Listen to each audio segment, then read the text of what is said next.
পোনপ্ৰথমে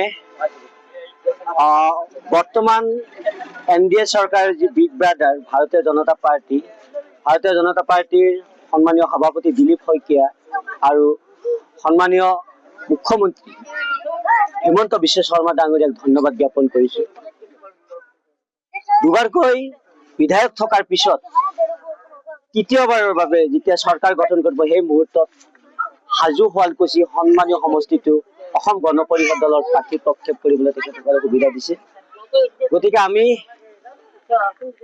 পূৰ্বৰ চাৰিবাৰকৈ অসম গণ পৰিষদ দলৰ অধীনত থকা সমষ্টিটো পুনৰ ভাৰতীয় জনতা পাৰ্টি যেহেতু আমাক সুবিধা দিছে, আমি দ্বিগুণ উৎসাহেৰে এইবাৰৰ প্ৰাৰ্থীগৰাকী যিগৰাকী প্ৰাৰ্থী আমাৰ অঞ্চলৰে নহয়, হাজো সমষ্টিৰ প্ৰতিটো পৰিয়ালৰ সদস্য বুলি ক'লে ভুল নহ'ব। প্ৰতিগৰাকী মানুহৰ লগত সুসম্পৰ্কিত এগৰাকী ব্যক্তি প্ৰকাশ চন্দ্ৰ দাস ডাঙৰীয়া, আৰু তেখেতে জাতি ধৰ্ম নিৰ্বিশেষে প্ৰতিগৰাকী মানুহৰ লগত সমব্যৱহাৰ ভাল ব্যৱহাৰেৰে তেখেতে প্ৰতিগৰাকী নাগৰিকৰ হৃদয় জিনিবলৈ সক্ষম হৈছে।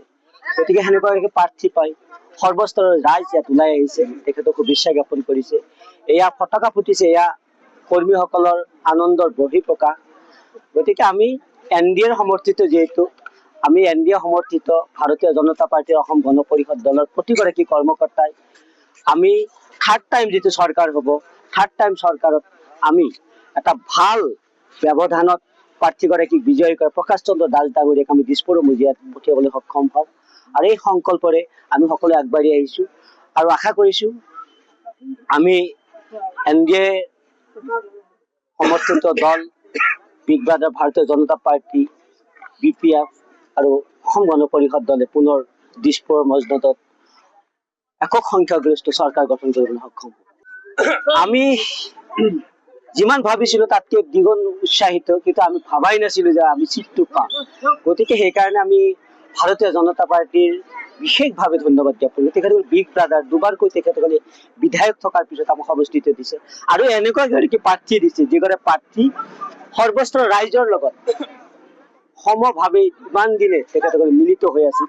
আৰু আগতে কৈছো প্ৰতিগৰাকী মানুহে ক'ব যে প্ৰকাশ মোৰ ঘৰৰ ল'ৰা, এনেকুৱা ধৰণৰ কথা ক'ব। গতিকে সেইগৰাকী ব্যক্তিক সকলোৱে চিনি পায়, সৰুৰ পৰা ডাঙৰলৈকে বৃদ্ধৰ পৰা আবৰলৈকে প্ৰতিগৰাকী মানুহ তেওঁৰ নাম জানে।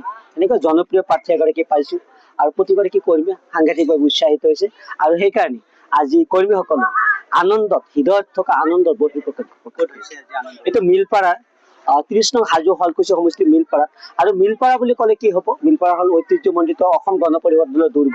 এয়াই নহয়, মিলপাৰা বঙালপাৰা গাঁও পঞ্চায়ত, শনিয়াদি গাঁও পঞ্চায়ত, বৰ্ণি গাঁও পঞ্চায়ত, শনিয়াদি গাঁও পঞ্চায়ত ইত্যাদি কৰি 5খন গাঁও পঞ্চায়ত প্ৰত্যেক বছৰে অসম গণ পৰিষদ দলে ইয়াত পঞ্চায়ত বিজয়ী হ'বলৈ সক্ষম হয়। গতিকে এনেকুৱা এটা আঞ্চলিকতা দুৰ্গৰ ঠাইত যেতিয়া ভাৰতীয় জনতা পাৰ্টি অসম গণ পৰিষদ দলটোক চিটটো এৰি দিয়া বুলি আমি গম পাইছোঁ, আমি সঁচাকৈ আনন্দিত হৈছোঁ। আৰু সেইবাবে পুনৰ অসমৰ মাননীয় মুখ্যমন্ত্ৰী মহোদয়, ভাৰতীয় জনতা পাৰ্টিৰ মাননীয় সভাপতি দিলীপ শইকীয়া, অসম গণ পৰিষদ দলৰ মাননীয় সভাপতি অতুল বৰা আৰু কাৰ্যবাহী কেশৱ মহন্ত ডাঙৰীয়াক আমি ধন্যবাদ জ্ঞাপন কৰিছোঁ।